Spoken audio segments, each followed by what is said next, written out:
Let's talk about a time not too long ago when the whole world's economy was standing on the edge of a cliff. And you know what pushed it there?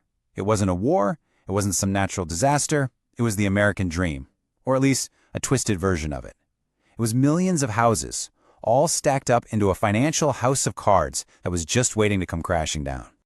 I mean, really think about that for a second. It sounds way too simple, almost absurd, doesn't it? But believe it or not, that's it.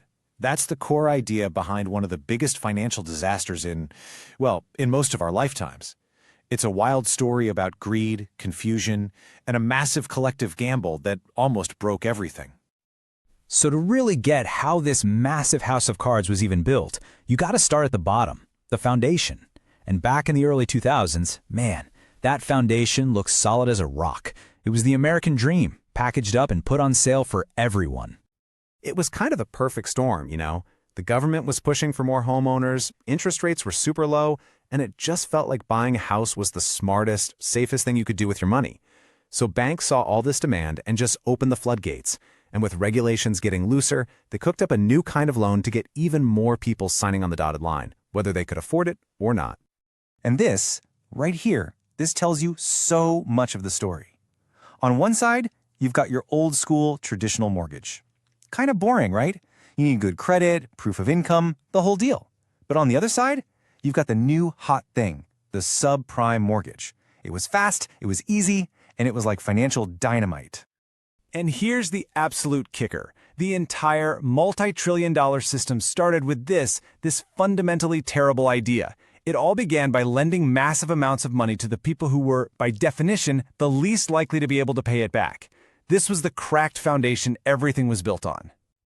Okay, so this is where things go from just risky to just plain weird. You or I would look at a big pile of bad loans and see, a big pile of risk. But Wall Street, they looked at that same pile and saw raw materials. They saw ingredients for a brand new magical money-making machine. And this is basically how they did it. They took thousands of these really risky home loans, mashed them all together into these giant, complex bundles, and called them mortgage-backed securities, or MBS. The thinking was if you spread the risk out thin enough, it basically disappears. And hey, at first glance, their logic almost made sense. Sure, a few people here and there might not be able to pay their mortgage, but there's no way everyone would default all at once, right? Right? Well, that single assumption turned out to be the fatal flaw in the whole design. They thought they'd turned lead into gold, but really it was just lead with a really shiny coat of spray paint. But why stop there? If building one shaky layer on a cracked foundation wasn't enough, Wall Street decided to get even more creative. They added another layer on top of that one, something even more complicated, even more wobbly. I mean, just think about how insane this is for a second. They took those mortgage-backed securities, which remember, were already just big bundles of risky loans, and they chopped them up into little pieces. Then they glued all those different pieces back together into new products called CDOs. It was literally a Frankenstein's monster made of debt. And you know what the craziest part was? Because these things were so ridiculously complex, almost nobody actually knew what was inside them. And that complexity, it was sold as a feature, not a bug. The unspoken message was, hey, this is too complicated for you to get, so it must have been made by geniuses. It's totally safe. And this is where the whole system just goes completely off the rails. It's almost unbelievable. The ratings agencies, the guys who are supposed to be the independent referees, warning people about risk, were getting paid by the banks making the products. So what did they do? They slapped their highest, safest rating, AAA, on investments they knew were filled to the brim with the junkiest mortgages imaginable. So there you have it. You've got a foundation of bad loans, a first layer of bundled risk, and a second layer of bets on those bundles, all of it with a fake AAA seal of approval. The house of cards was finally built, and it was just waiting for the slightest gust of wind to knock the whole thing over. And that wind started to blow when those low teaser interest rates on the subprime loans started to expire. All of a sudden, people's monthly mortgage payments shot through the roof. What started as a trickle of defaults quickly became a flood. And as soon as those mortgage payments stopped coming in, the cash flowing into those MBSs and CDOs just dried up. Overnight, these things became completely worthless. The dominoes started falling, and they fell fast. And we're not talking about small companies here. These were titans of the financial world. Institutions that had been around for over 100 years. Just gone. Wiped out in a matter of days. The collapse of Lehman Brothers sent a wave of pure panic across the entire planet. Look at that number, $2.5 trillion.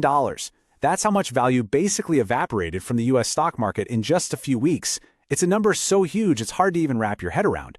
But that was people's retirement money, their college funds, their life savings, just gone. That quote from the U.S. Treasury Secretary at the time, it says everything. The panic wasn't just on the streets, it was inside the highest levels of government. They suddenly realized this wasn't just a housing problem anymore. The entire global financial system, the very plumbing that makes the world's economy work, was about to seize up completely. A house of cards falling on Wall Street is one thing, but this thing was so enormous that when it fell, the debris rained down on everybody, everywhere. This wasn't a Wall Street problem. No, the fallout hit Main Street, and it hit hard. And this, right here, is why it all matters. These are not just statistics. That's millions of families who lost their jobs, millions of families who lost their homes.